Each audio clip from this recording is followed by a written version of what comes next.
Wits University economist Lumkile Monde. Initially, we were talking about South Africa going into a technical recession. We can get back to that if we've got time, but let's pick up on a couple of points, Lumkile, if we can, about this particular news briefing.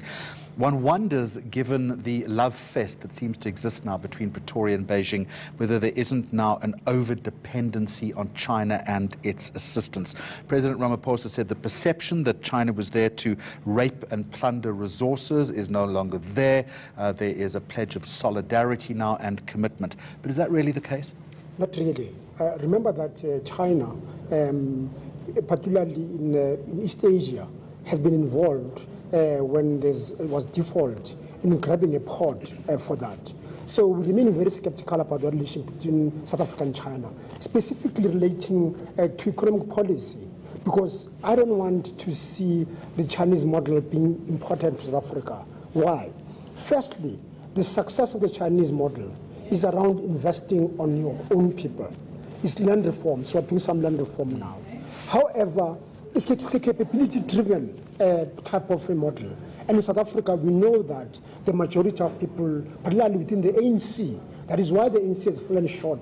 That is why inequality and poverty is widened, is that within the party, there is no human capital or capability of a constitutional democracy and building institutions that can be able to effect that redistribution that's required by our constitution.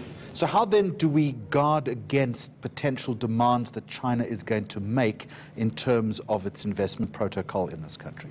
Very importantly, these are questions that the president has evaded. For example, we know that in the BRICS summit here in Johannesburg, there was an extension of a loan to Eskom.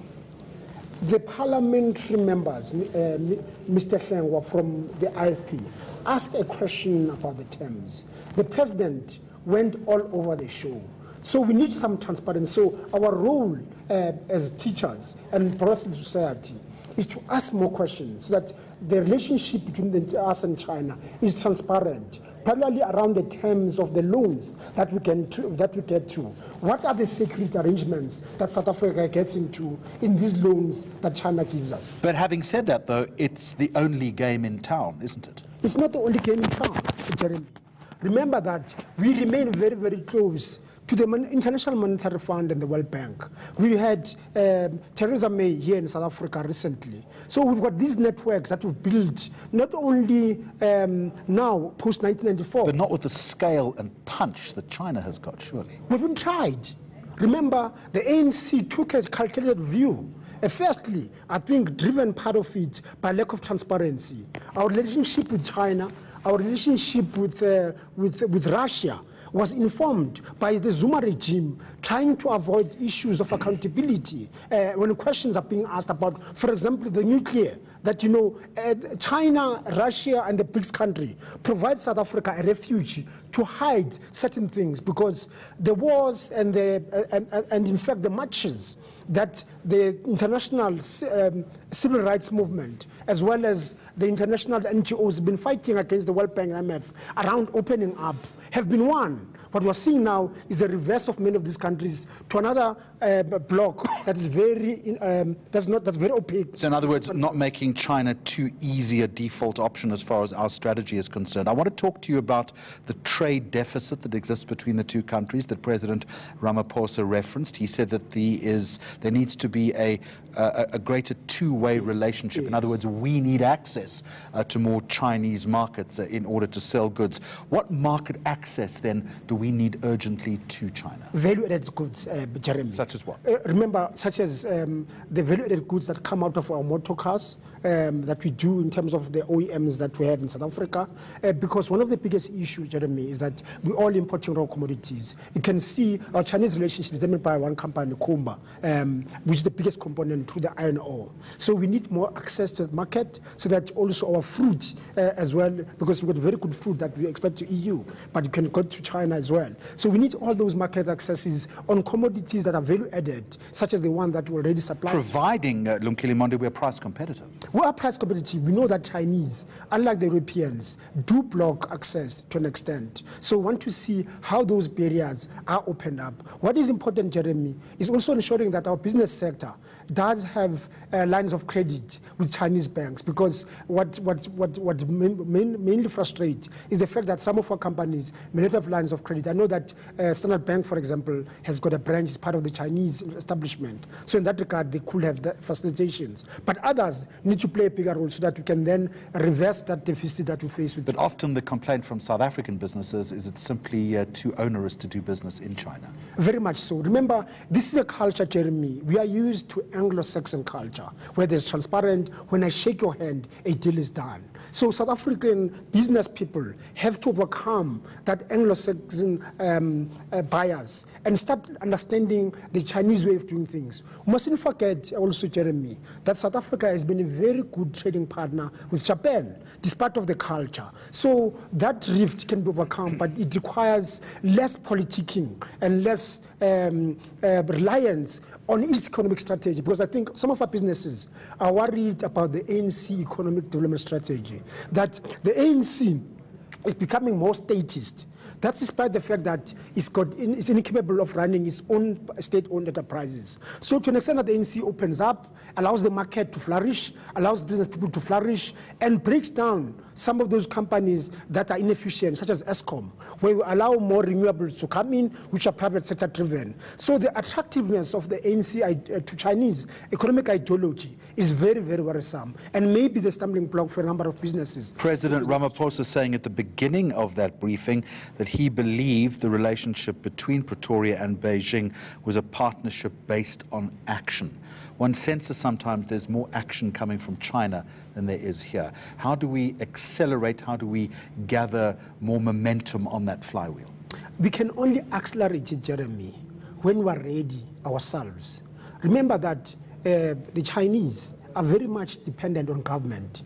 We don't have very strong business to business, except through Kumba, as I mentioned earlier. So for you to accelerate, you need those relationships run by business, not by Communist Party, as well as the ANC. Those developments need to take place at the bottom between a Chinese business and South African business, and those are taking their own time. But what you're calling for is a more expansive strategy then, as far as South African business is concerned, but now overlay that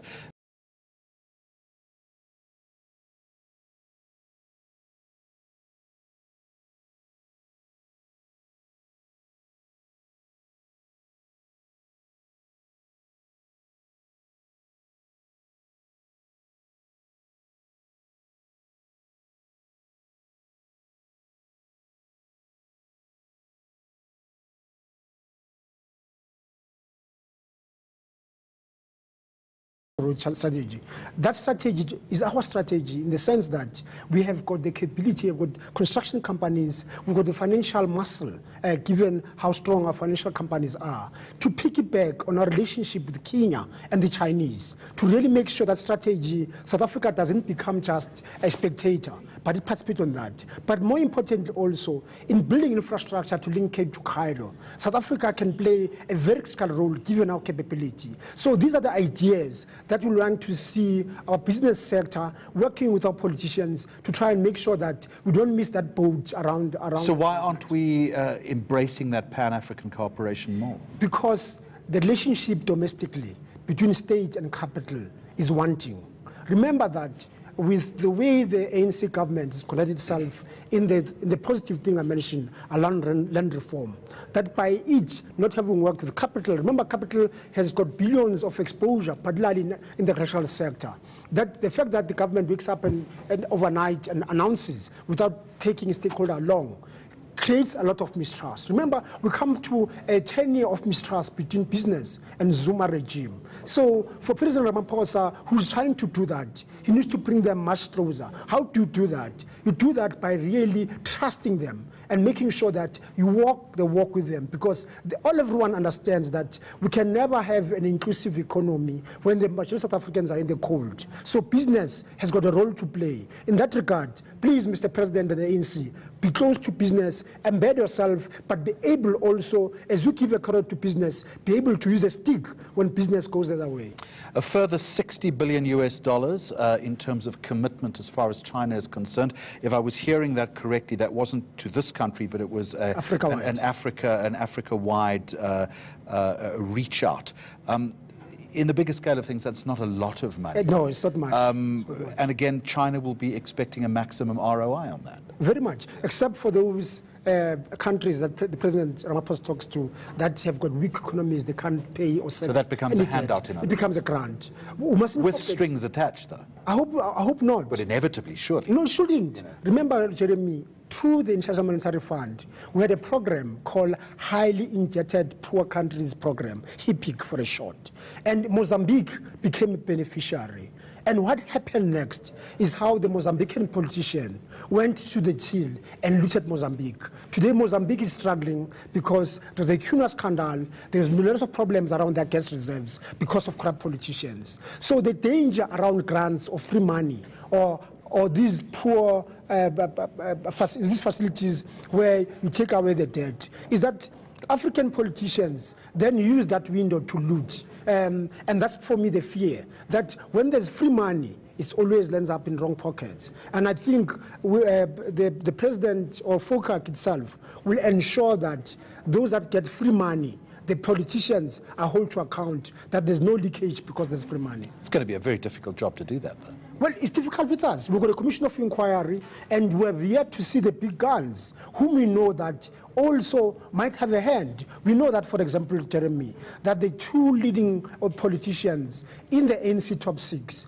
their kids work for the Guptas. I'm talking here about J.C. Duarte, as well as the General Secretary of the party, whose kids work for the Guptas. So they must have known something. So what to hear from them? There's a commission of inquiry. So the fact that President was talking about the effort in the interviews that the ANC has tried to do, or the country trying to do around corruption, we remain very vigilant. Because as long as those characters that were very close to the Guptas remain and refuse to come to the Commission of Inquiry, we have no trust. I don't know where these numbers of people that have flown back to the ANC are coming from, given the fact that in the past 24 years of our democracy, we have failed our own people.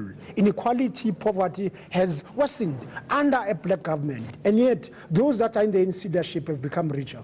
Part of that cooperative relationship that President Ramaphosa was talking about not only involves direct hard investment into manufacturing, into industry. He was also talking about tourism, he was talking about skills development. But these two issues have become very well-worn subjects.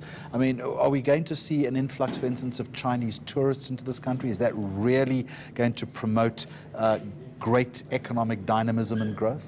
We love to have Chinese tourists in our country, Jeremy. Remember that we've got one of the most beautiful countries with our flora and fauna. But more importantly also, for them to see and learn the dangers that they're causing. It's a long way away, though.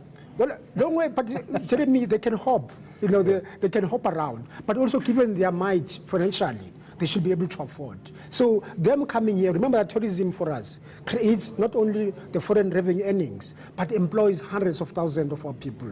And it's a strategy that we have to grow that sector, given the 27% or so of unemployment. But a strategy that many are suggesting is not being pushed or worked hard enough. We could sweat that a lot harder, surely. We can, Jeremy, but you only do that when you've got your prosecuting authorities working. Here, when thugs go and rob in daylight, because the police or the prosecutors are in their pocket, it's difficult for us to develop that sector. That sector requires the state to work very, very hard in ensuring that you also, Jeremy, when you go and spend an evening in the inner city of Joburg, you know you're safe, you can go and spend there and create those service jobs that are so required in our economy. How do we access the skills that President Ramaphosa is talking about? Well, the skills that are very important are first, President Ramaphosa must start at home. Remember that in South Africa, we've got a lot of skill that is white. So through our policies of affirmative action and block economic empowerment, we have got a skill that's underutilized, that is sitting there. So in order for the state to be capable, to have an ability to deliver to the masses of our people, the state will require some of those resources. So there's a whole lot of rethinking around our BE policies, around affirmative action, to see how these millions of whites who are highly skilled, who have experience, can be utilized in the delivery, given the failing policies of the ANC on the education, that today we've got pediatricians, we've got mud classrooms, we've got students that cannot articulate themselves in English or math at grade 8. Lumkile Monde from Wits University, thank you very much indeed. Not entirely sure whether you're going to stick around. What I do want to do at this point, though,